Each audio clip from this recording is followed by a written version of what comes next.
কুকুৰৰ নেজ গাইজ সদায় বেকায়ে ইয়াক যিমানে কি পুৰণা ঘেঁহেদি মালিচ নকৰা কিয়া ই চিধা হ'ব নোৱাৰে কিঠানো।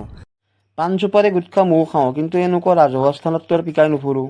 এতিয়া আমি পাণ খালোঁ, চুপাৰি খালোঁ, ক'ৰবাত ডাষ্টবিন আছে ডাষ্টবিনত পিকালোঁ, বা ক'ৰবাত নালা আছে নালাত পেলালোঁ, এনেকুৱা ধৰণৰ। কিন্তু এনেকুৱা ধৰণৰ ৰাজহুৱা স্থানত পিকালে নিজৰো ভাল নালাগে নহয় কেতিয়াও।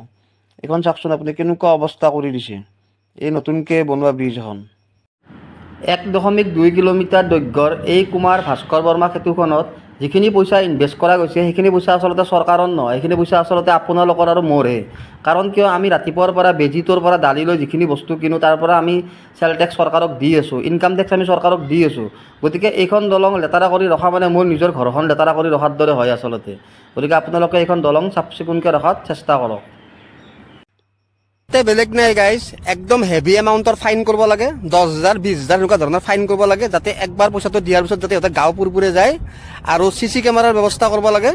আৰু প্লাছ আপোনাৰ বাহিৰত মই কিছুমান জেগাত যাওঁতে MG মাৰ্গ বা এনেকুৱা ধৰণৰ কিছুমান জেগাত মই গৈছিলোঁ বাহিৰৰ হেৰিত, তাতে তাৰমানে এটা ডাষ্টবিনৰ ব্যৱস্থা কৰি থৈ দিয়া আছে, 50 মিটাৰে ডাষ্টবিন থাকে। আৰু সেনেকুৱা ধৰণৰ আমাৰ অসমৰ যিমাখা মানে টুৰিষ্ট প্লেচ আছে সেইবোৰ জেগাত তাৰমানে কি চৰকাৰে 50 মিটাৰ দূৰত্বত ডাষ্টবিনৰ ব্যৱস্থা কৰি দিয়ক, আৰু এনেকুৱা এটা হেভি এমাউণ্টৰ ফাইন লগাওক যাতে একবাৰ দিয়াৰ পিছত যাতে সিহঁতৰ বেন বাজি যায়।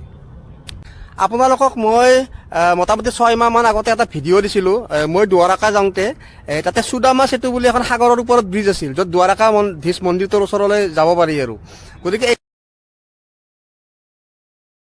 এইখন ব্ৰিজখন প্ৰায় তেনেকুৱা ধৰণৰ, সেইখনৰ কেবুল ব্ৰিজ আছিল, খালি ডিফাৰেঞ্চ আছে কি সেইখন আছিল আপোনাৰ সাগৰৰ ওপৰত, আৰু সেইখনত তাৰ ইয়াতকৈ বহুত বেছি পইচা খৰচ হৈছে।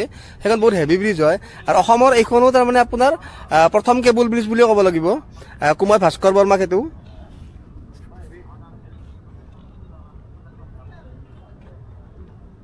এতিয়া বেলেগ কথা নাই, উত্তৰ গুৱাহাটীৰ মানুহখিনিৰ কাৰণে বহুত ভাল হ'ল। কাৰণ উত্তৰ গুৱাহাটীৰ মানুহখিনি আগতে মানে ফেঞ্চি বজাৰলৈ আহিব লগা হ'লে এনেকৈ আমিনগাঁও হৈ কিনে আপোনাৰ শৰাইঘাট দলঙেদি মালিগাঁও হৈ এনেকৈ এটা পাক মাৰি আহিব লাগিছিল।